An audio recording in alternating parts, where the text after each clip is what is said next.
Hi and welcome to the channel. This is Pain in the Batoot with another guide for newer players. Um, this may help you with post-wipe, which is coming apparently in a couple of days. So let's get started. It's 4 tips or 4 items of discussion. The first one is backpacks. I always try to go in with a backpack, no matter if it's a big one or a small one, but I always like to take some form of backpack in with me because I can't tell you how many times I've gone in maybe with just a minimum of equipment to do sniping or some task that I don't think I'm going to live on, and I almost always encounter something if I spend the time looking in stashes or I stumble across a body with something that I wanted to take out. And with your base character, without a backpack, it limits exactly what you can take out. It'll be totally on your tack rig, but often if you don't have a backpack, you couldn't afford a good tack rig, so you'll be using a small tack rig. As you should know, two means of progression are the two most important elements of progression in this game are money and XP. So you need money and XP to level up the traders. You need money and XP to level up the hideout. You need XP just to do some of your tasks, but there are some tasks that actually require money. So both money and XP are important. Um, Really late game, the ability to be able to go and buy some of the high-end gear is the difference between doing well and not doing well. You see a lot of players, you'll come in and they'll take you out very quickly.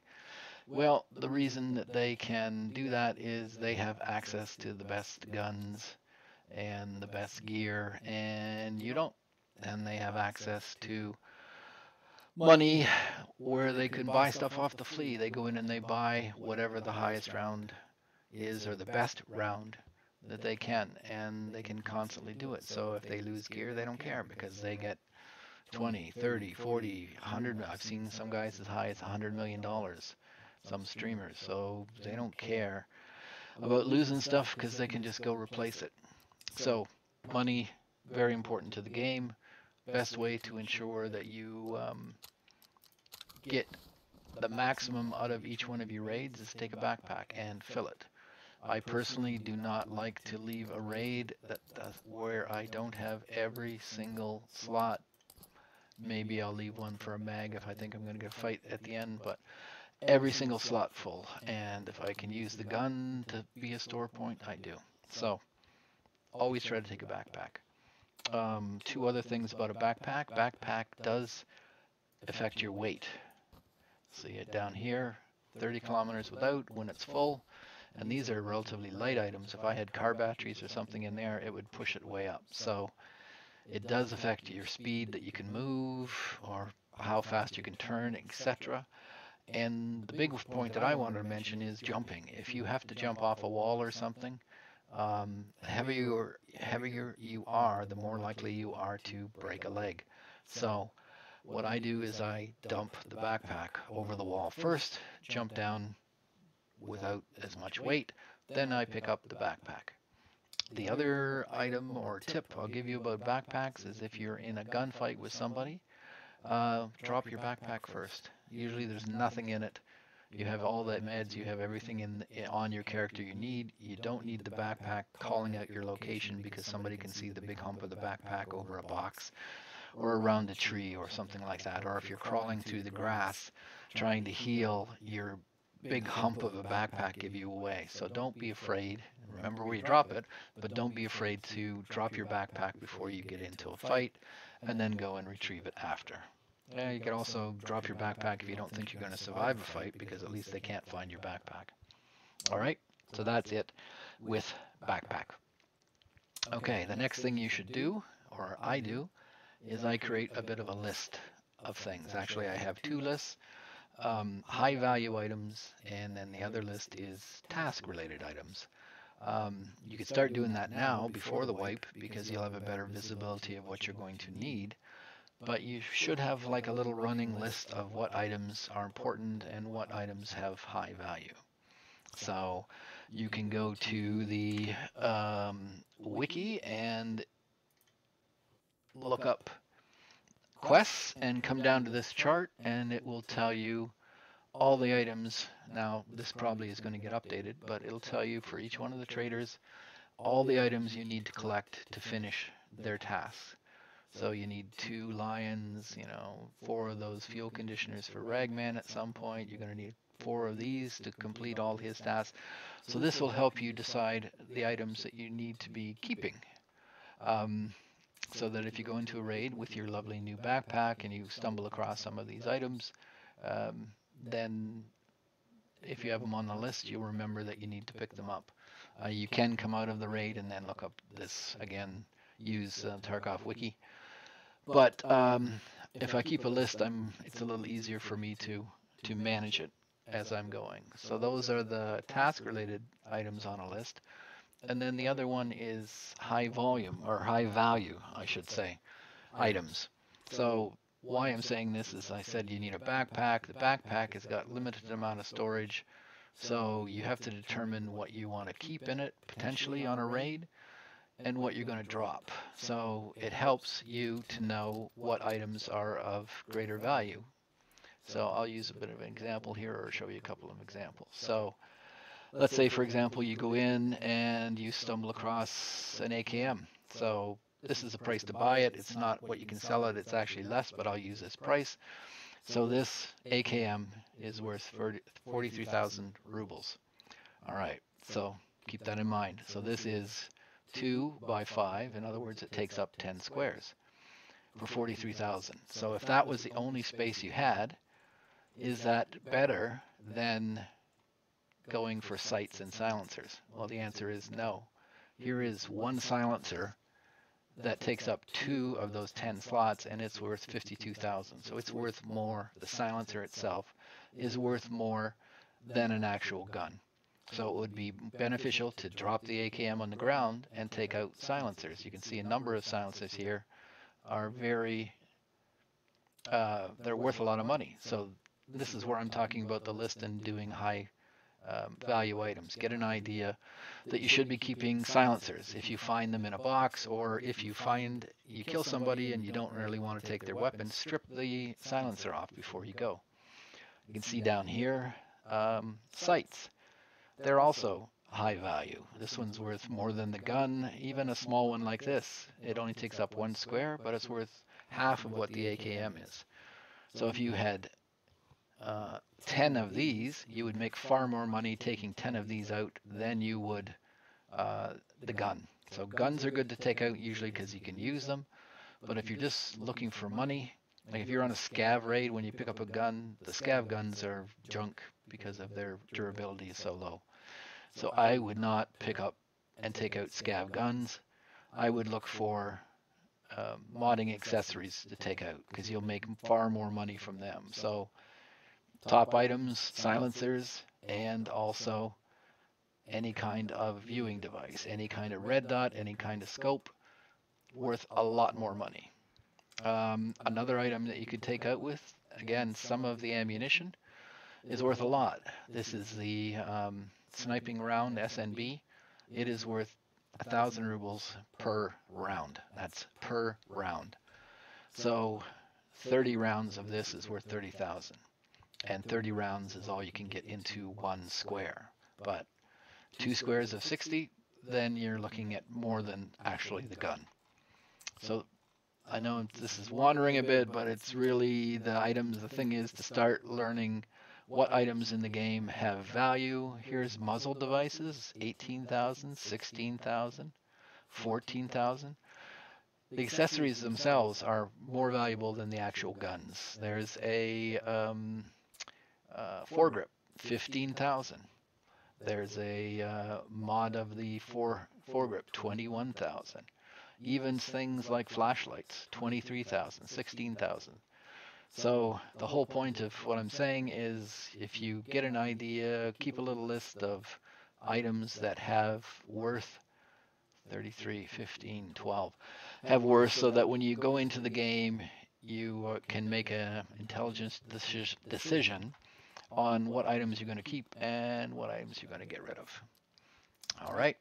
So that was tip number 2 is lists, trying to get something assembled before the wipe, before the early game play, so you have an idea of what stuff is valuable, so you can maximize every raid in that you're only taking out stuff that has some worth to it, as opposed to just, oh, that looks, I might want to use that gun. No, if I can pick up 10 silencers, 10 silencers are far more valuable than one gun or even 2 guns. All right. So then the next one is going to be grenades. Grenades are an underused, but you do see good players using them, but they're an underused item by me and probably you in the game. So what you want to do is get a selection, and here's a selection of grenades. And the big difference between the grenades, if I open them up, is the amount of damage, the damage radius, and how fast they go off after you've thrown them. So that is critical. So really the best is the RGO, because it is 0.3 seconds before, basically you throw it, it hits something and explodes. So it doesn't explode in your hand, but it does, it has a weird, it has more or less the same explosive delay. So if you just throw it, it will take, from your leaving your hand, it takes 3.5 seconds before it detonates. But if it hits something, it goes off pretty well immediately. The next important item is frag counts to me. So all of these are fragmentation grenades, which means when they explode, they disintegrate into shards, and they can do a lot of damage. So the more shards you get, the more damage you can get. So this is the damage per fragment. It's 110 per fragment, and it does 75. And this one's 170. So obviously this grenade is better than this grenade. This grenade also, this is the radius of the explosion. So this grenade's got a bigger radius than this grenade. So this grenade, the M67, would be the choice between these two grenades. And these two grenades are better than this grenade because it's got a lower, well, it's got actually this grenade's got a higher number of frags, but the damage is less. So that is kind of iffy whether it would be better than these two grenades. But obviously the big thing for grenades is that you want to use them and use them effectively in a game. So what the heck does that mean? It really means that there is a time and place to throw a grenade, and you should try to know when those might be. The other thing that I do is I always map my grenades to the keys, because you can either use the G key to throw a grenade, and it basically, I think, picks from left to right which grenade it's going to throw, or you can hotkey them. And then if I want to throw the RGO as opposed to the F1, I use the 8 key. But that's up to you. If you want to do that, you can still use the G key. But it is an effective means of running with them in the game. Okay, so let's go into the map here for a second. Another couple of things about grenades is, as I said, there's importance to throwing them. Well, one of the things is you need to be effective with them. You'll be most effective if you throw a grenade at somebody so they can't run away. Throw a grenade at somebody who is, give me a second here, I'm in a bush apparently.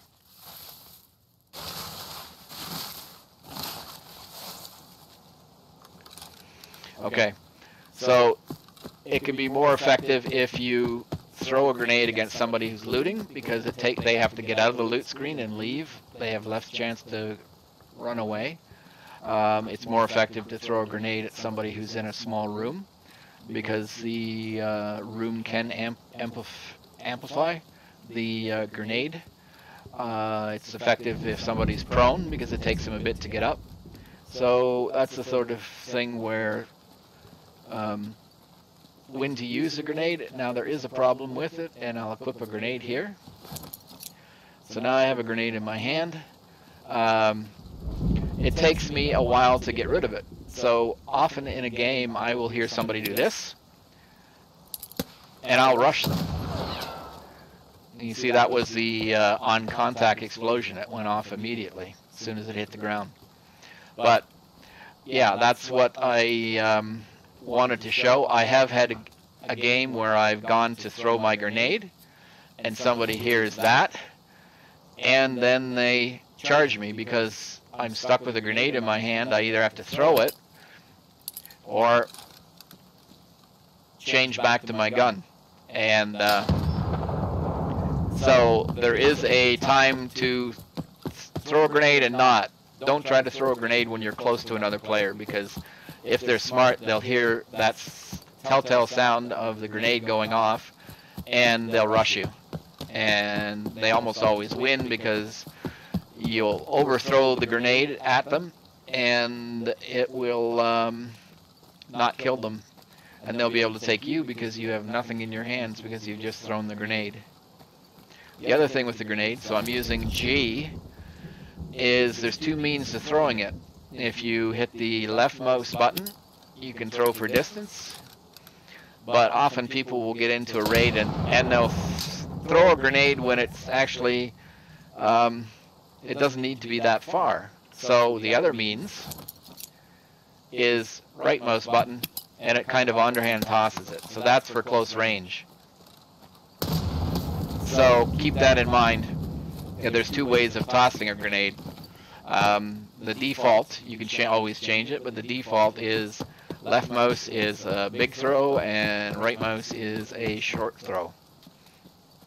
And then the final thing is, you can see that I have a grenade hotkeyed as 8. If I had multiple grenades, well, I do have 2.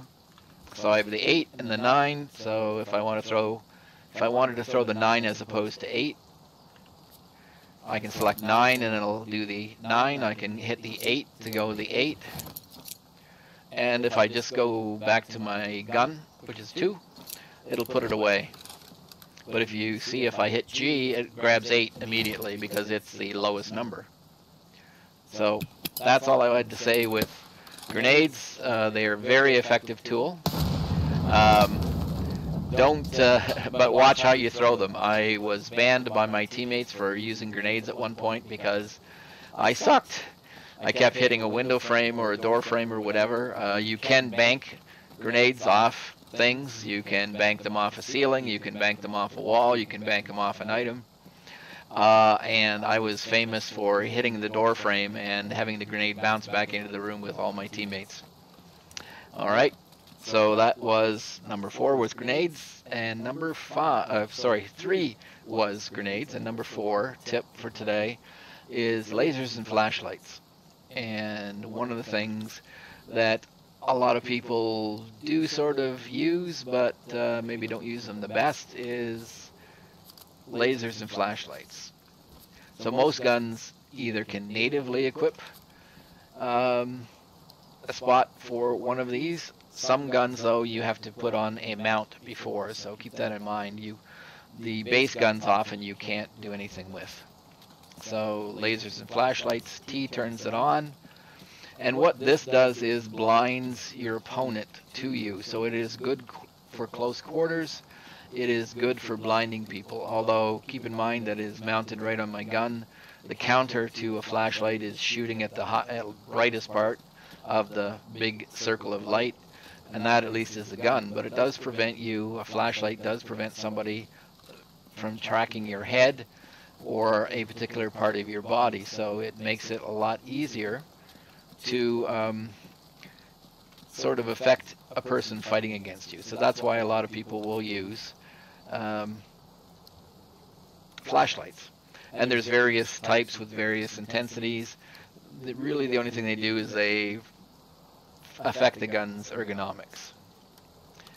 The other item is a laser, and this is what I use. If I can put a laser on, I do. Now apparently there is a undocumented thing that a laser actually makes reduces recoil on a gun. I've tested it a bit. It's kind of hit and miss. But what I use it for is fighting using the laser. What I mean by that is, okay, you're in a gunfight, you come up to somebody, and it takes a little while based on the ergo of your gun. You're running along, you stop, you want to look down the sight. It takes a bit of time, as you can see, to target somebody. And that can be the difference between you living and dying. However, if you run with a laser, you can shoot something. Tire, tire, tire, tire, without that extra time of pulling up the sight, going from not to down the sight. Tire, tire, headlight, headlight. And that, you'll see, is what a lot of the really good players will do, is they will fight using a laser. So I would highly suggest that you get used to using a laser if you can put it on the gun for exactly this reason. It allows you to engage another player without having to go down the looking down the sight, which is a delay.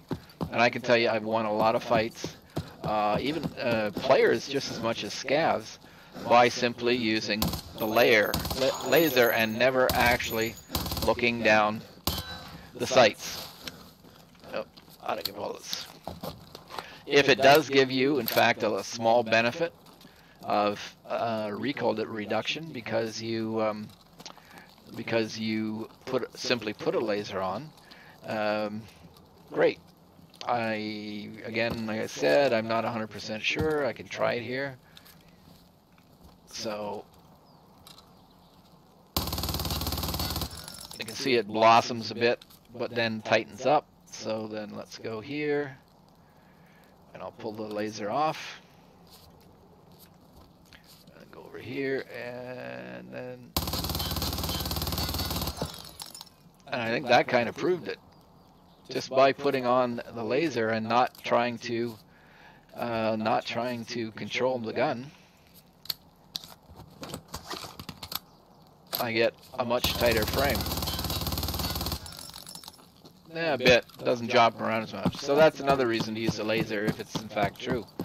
But the main reason I use the laser for is something like this, running along and then immediately being, I'm out of bullets, immediately being out of, or able to target somebody and being able to engage them without having to go down there, down the sights.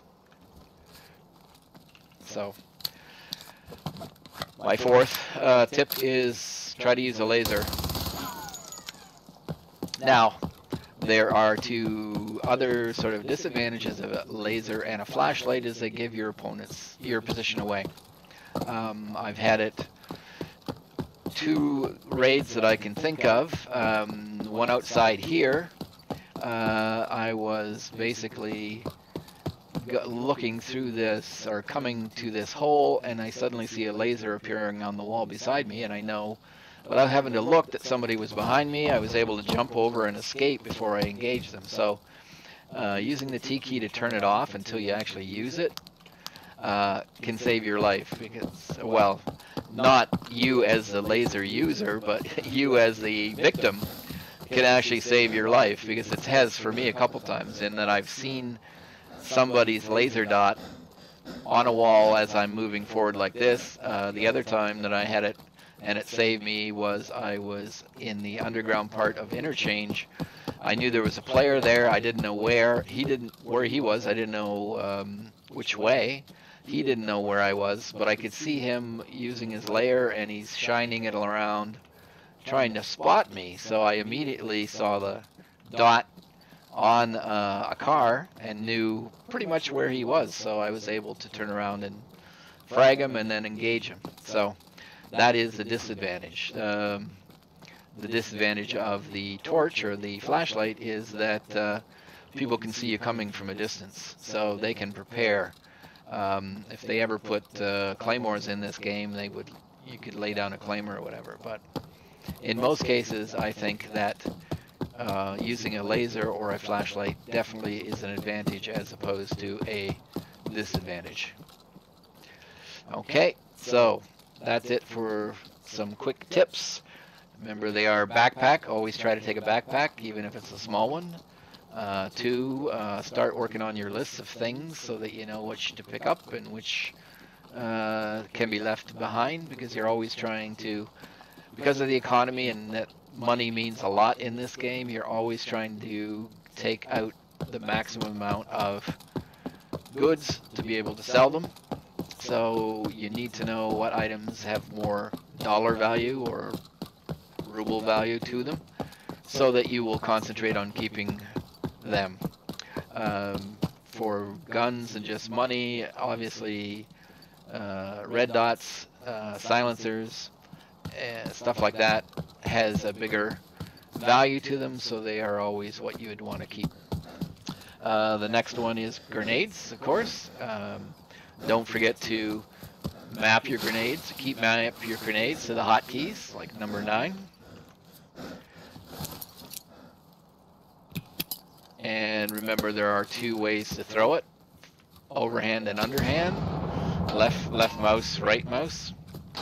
And also remember that different ones have different damage. There is a way, and I don't know what it is, but I did see somebody that they were able to cook their grenade, i.e. have it live in their hand a little bit faster, so that they could actually put the grenade, basically run into a room and just drop it and have it immediately go active, no delay. The other point again to remember with the grenades is people can hear you throwing the grenade, so try not to use them at close range. On the other side of the coin, if you hear somebody at close range pulling a pin on a grenade, rush them, because when they throw the grenade, it's going to go by you, and he'll be standing there, your opponent will be standing there with nothing in his hand. He'll be trying madly to switch back to his gun. So attack on pin pull. And don't be afraid of the grenade, because he's going to throw it past you, because he's not going to want to drop it at his feet. Sorry, my mic here just took a little bit of a dump. He's not going to want to drop it at his own feet, because you can kill yourself with a grenade. I forgot to mention that. So he's trying to throw it down the hallway or something. So it's actually always better to rush the player, because the grenade is going to carry past you. All right. And then the final one is lasers. Again, lasers and flashlights. I will use both of them, but my preference is always to use a laser, for the reason you can do targeting without actually having to go down the sight. All right. Well, thanks for stopping by. If you find this at all helpful, I wouldn't mind if you could give me a like or a follow if you're not. As a follower or subscribe. Anyways, it doesn't cost you anything to do so. You can leave questions in the comments. I will try to be good in replying, but this isn't my primary job. I'm not a full-time streamer. I'm a full-time employment, and I do this for fun. So it may take me a while to respond back.